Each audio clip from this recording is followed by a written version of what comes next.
ಭಾರತ ತಂಡವು 2026ರ ಟಿ20 ವಿಶ್ವಕಪ್ ಗೆದ್ದ ಬೆನ್ನಲ್ಲೇ ಹೆಡ್ ಕೋಚ್ ಗೌತಮ್ ಗಂಭೀರ್ ಅವರು ಮುಂದಿನ ದೊಡ್ಡ ಗುರಿಯಾದ 2027ರ ಏಕದಿನ ವಿಶ್ವಕಪ್ ಬಗ್ಗೆ ತಮ್ಮ ಯೋಜನೆಯನ್ನ ಹಂಚಿಕೊಂಡಿದ್ದಾರೆ.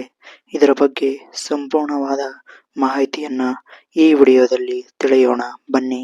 ಐಪಿಎಲ್ 2026ರ ನಂತರ ನೀಲಿ ನಕ್ಷೆ. ಗಂಭೀರ್ ಅವರ ಪ್ರಕಾರ 2027ರ ವಿಶ್ವಕಪ್ಗಾಗಿ ಭಾರತ ತಂಡದ ಅಂತಿಮ ತಯಾರಿ ಮತ್ತು ಆಟಗಾರರ ಆಯ್ಕೆಯ ಸ್ಪಷ್ಟ ಚಿತ್ರಣವು 2026ರ ಐಪಿಎಲ್ ಸೀಸನ್ ಮುಗಿದ ನಂತರ ಲಭ್ಯವಾಗಲಿದೆ. ಮೇ 2026ರ ಅಂತ್ಯದ ವೇಳೆಗೆ ತಂಡದ ಬ್ಲೂಪ್ರಿಂಟ್ ಸಿದ್ಧವಾಗಲಿದೆ ಎಂದು ಅವರು ತಿಳಿಸಿದ್ದಾರೆ.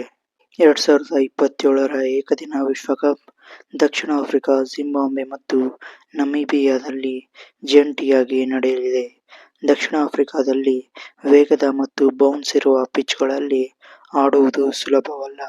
ಆದ್ದರಿಂದ ಆ ಪರಿಸ್ಥಿತಿಗೆ ಹೊಂದಿಕೊಳ್ಳುವ ಮತ್ತು ಅಲ್ಲಿ ಉತ್ತಮ ಪ್ರದರ್ಶನ ನೀಡಬಲ್ಲ ಆಟಗಾರರನ್ನು ಗುರುತಿಸುವುದು ನಮ್ಮ ಮೊದಲ ಆದ್ಯತೆ ಎಂದು ಕೋಚ್ ಗಂಭೀರ್ ವಿವರಿಸಿದ್ದಾರೆ.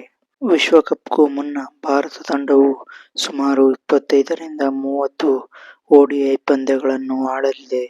ಇತ್ತೀಚಿನ ದಿನಗಳಲ್ಲಿ ಏಕದಿನ ಕ್ರಿಕೆಟ್ ಹೆಚ್ಚು ನಡೆಯದ ಕಾರಣ ಲಭ್ಯವಿರುವ ಈ ಪಂದ್ಯಗಳನ್ನು ಸರಿಯಾಗಿ ಬಳಸಿಕೊಂಡು ವಿಭಿನ್ನ ಆಟಗಾರರ ಸಂಯೋಜನೆಯನ್ನು ಪರೀಕ್ಷಿಸಲು ಗಂಭೀರ್ ನಿರ್ಧರಿಸಿದ್ದಾರೆ. ವಿರಾಟ್ ಕೊಹ್ಲಿ ಮತ್ತು ರೋಹಿತ್ ಶರ್ಮಾ ಅವರ ಫಿಟ್ನೆಸ್ ಮತ್ತು ಫಾರ್ಮ್ ಆಧರಿಸಿ ಅವರು 2027ರ ವಿಶ್ವಕಪ್ನಲ್ಲಿ ಇರುತ್ತಾರೆ ಎಂಬುದು ನಿರ್ಧಾರವಾಗಲಿದೆ. ಪ್ರಸ್ತುತ ರೋಹಿತ್ ಶರ್ಮಾ ತೂಕ ಇಳಿಸಿಕೊಂಡು ತರಬೇತಿಯಲ್ಲಿ ತೊಡಗಿದ್ದಾರೆ. ಇನ್ನು ಋತುರಾಜ್ ಗಾಯಕ್ವಾಡ್ ಮತ್ತು ಯಶಸ್ವಿ ಜೈಸ್ವಾಲ್ ಅವರಂತಹ ಆಟಗಾರರು ಈಗಾಗಲೇ ಏಕದಿನ ಫಾರ್ಮ್ಯಾಟ್ನಲ್ಲಿ ಮಿಂಚುತ್ತಿದ್ದು, ಗಂಭೀರ್ ಅವರ ಯೋಜನೆಯಲ್ಲಿ ಪ್ರಮುಖ ಸ್ಥಾನ ಪಡೆಯುವ ಸಾಧ್ಯತೆ ಇದೆ. ಇನ್ನು ಟಿ20 ವಿಶ್ವಕಪ್ನಲ್ಲಿ ಅದ್ಭುತ ಪ್ರದರ್ಶನ ನೀಡಿರುವ ಸಂಜು ಸ್ಯಾಮ್ಸನ್ ಅವರನ್ನು ಏಕದಿನ ತಂಡಕ್ಕೂ ಖಾಯಮಾಗಿ ಸೇರಿಸಿಕೊಳ್ಳಬೇಕೆಂಬ ಒತ್ತಾಯ ಕೇಳಿಬರುತ್ತಿದೆ.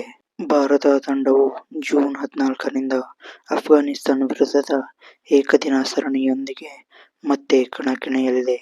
ಇದು 2027ರ ವಿಶ್ವಕಪ್ ತಯಾರಿಯ ಮೊದಲ ಹಂತವೆಂದು ಪರಿಗಣಿಸಲಾಗಿದೆ. ಒಟ್ಟಾರೆ ಈ ಟಿ20 ವಿಶ್ವಕಪ್ ಗೆದ್ದ ನಂತರ ಕೋಚ್ ಗಂಭೀರ್ ಅವರ ಮುಂದಿನ ಗುರಿ 2027ರ ಏಕದಿನ ವಿಶ್ವಕಪ್.